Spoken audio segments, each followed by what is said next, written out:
Welcome back to County Connection. I'm Robert Henning, Director of the Rockpile Museum, and with me today is Heather Rodriguez. Good morning. And we're going to discuss August events at the museum. Yes. So I'm really excited because we're developing a new kind of, I guess, a section or a type of event called cuisine storytelling. And it's been very well received, and it's a great way. We're having Steve Friesen come to talk about the book Galloping Gourmet, which happens to be in the gift shop too if people want to read it first.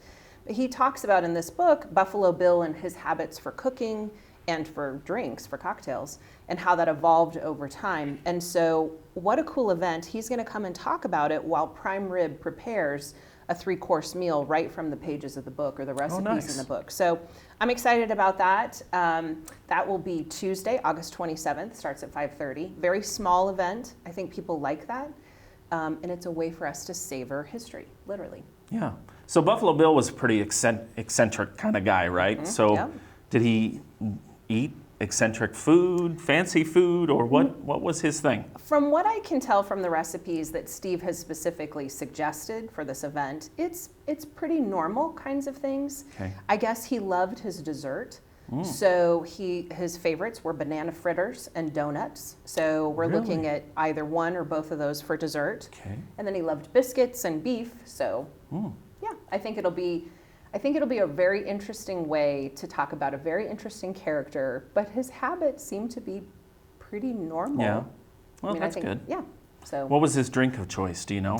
he had several that he liked. One was red lemonade, which was actually a non-alcoholic drink. Mm-hmm. And then he had like an old fashioned and those kinds, but he had his own spin. So Prime Rib will be using those recipes.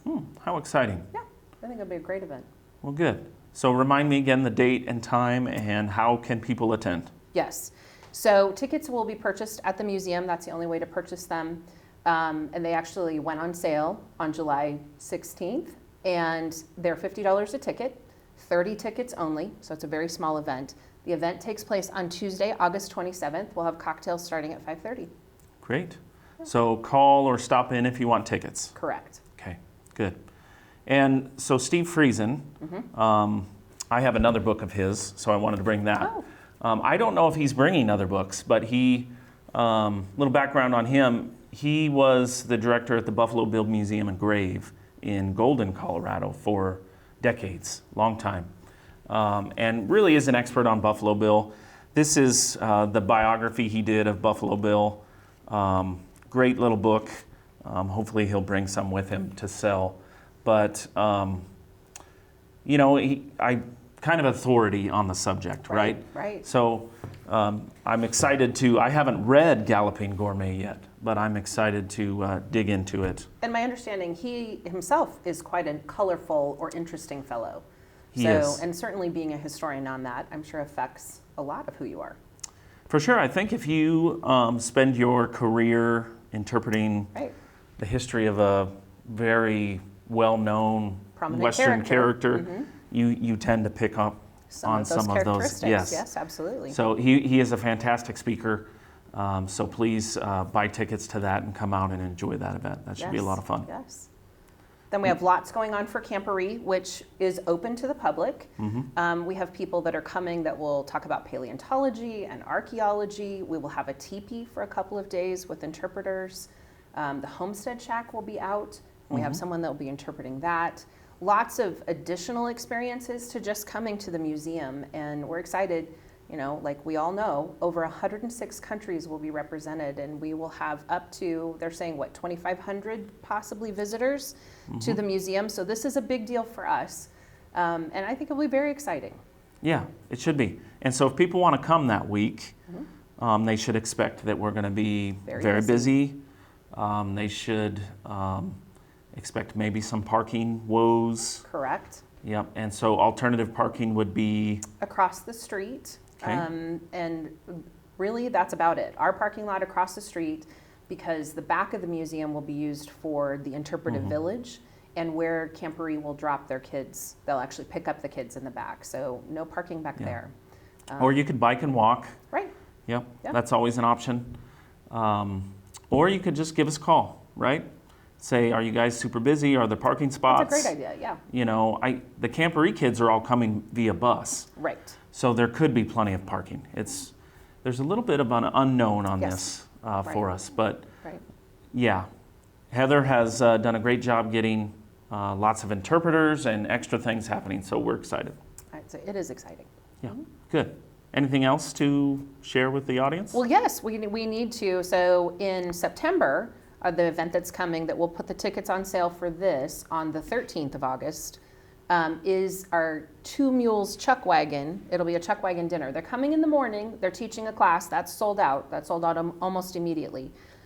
Two Mules is actually from Cody. They've been doing Chuck Wagon for quite a long time. It's Rich and Debbie. And fascinating fact, their popularity is about to go off the charts because they were featured on Guy Fieri's Roadshow. Oh my. So yeah, I mean, this is kind of they even told me that Guy Fieri now is into Chuck Wagons and is looking at buying one. So, so they're I'm kind of a big super deal. excited. They are a big deal, and they're going to come. That's another very small event. They can only feed up to 30 people. So the tickets for the Chuck Wagon dinner that night will go on sale August 13th. And then that event is Saturday, September 14th. So. Okay, so a month in advance. Okay. So plenty of time. Get your tickets early though, because these things tend to sell out. These new culinary events have been very popular. Right. Yeah, good. I love them myself because I like to eat and drink, and I love history. So it all comes together. Right. So, what else? How about you? It looks like you have lots of props. Yes. Well, it's been a few months since I brought gift shop stuff. I don't know. I guess I was slacking. This new paradigm for County Connection has been throwing me off. So we're back. I've been throwing you off. Okay. We have lots of new stuff in the gift shop, so that's helpful as well. Start with the books. We have 2 books by authors out of Newcastle. This is Murder on the Plains, The Killing of Diamond L. Slim Clifton. This is a well-known story in this area. Supposedly, Diamond L. Slim robbed and murdered a Homestead family, the Church family, in what is now southern Campbell County. This would have been western Weston County at the time. And a posse found the bodies, found him, arrested him, brought him to Gillette. They were concerned for his safety. They thought the vigilante justice would take over. So they put him on the train to Newcastle. Didn't really matter. A mob of unknown number of cowboys and ranchers and who knows who else broke him out of the jail and hung him from the railroad bridge in Newcastle. So quite the story. Quite the story. More details that I'm not going to go into because I want you to read the book. Yeah. Spoiler alert. Yeah, spoiler alert. Yeah. So check that out. That is $20 in the gift shop. Lucas Keeler is the author. And then educator Penny Schroeder got some of these books for us. This is Exploring Newcastle with Leonard Cash. It is Newcastle, Wyoming, Weston County history. It's a huge volume. But Leonard Cash, who basically, if I've ever had a deep question about Newcastle history, Leonard is the person that you need to call. He is the expert. So that is a little bit more, $30, but it is a nice big volume. Mm-hmm. So check that out. Then we have, of course, our Lego collection continues to grow. It's not Lego. It's an off-brand. It's a brick set. It's okay. It's still fun. This is a cowboy on a bucking bronco, so I really like that one, and I look forward to building that. And then we've got some great Gillette and Rockpile Museum branded items. We've got tea towels. This is Gillette in 1970 on there, so that's Gillette Avenue. We've got Hurrah for the Cowboy mugs. With this, I don't know if this cowboy's named. I think he's an unnamed cowboy, but nice little mug. It says Rockpile Museum, Gillette, Wyoming.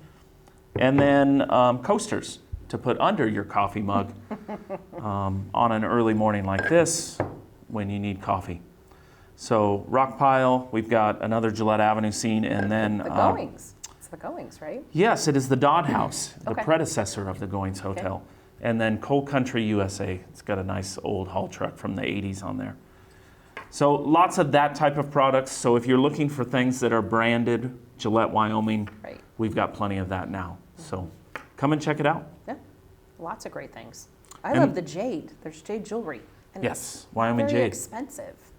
No, very affordable. Most everything in the gift shop is very affordable. And it is open. The museum store, I should say, is open when we are open. Monday through Saturday, 8 to 5. 8 to 5. Right. Yep, Monday through Saturday. Seems like every day. But we're off on Sundays. We're closed on Sundays. All right, anything else this month? I don't really have anything else. How can people stay up to date on what we're doing? Yeah, so one of the best ways to stay up to date on what we're doing is to like and follow our Facebook page under the Rockpile Museum. We also have an Instagram account. So for our Insta people, they can go there. You can also visit Rockpile at www.rockpile.com. Rockpile Museum. RockpileMuseum.com. There you go, the whole thing. Yep. Obviously, it's already queued into my computer. That's right. So they can come in and visit us. Yeah. We like to have locals. One of the things that we often find is that locals have not been in for a long time. And when they do come in, they're like, wow, a lot of things have changed. And we love to say that our favorite tagline is the Rockpile Museum, a lot more than just rocks. And it's our history, let's tell it. So Yep. I think we're doing a great job of that. Absolutely. And things are always changing. So currently at this very moment, our rifle exhibit is getting an update. So Yes. that's exciting. Yes. So keep coming back, and we'll see you next month on County Connection.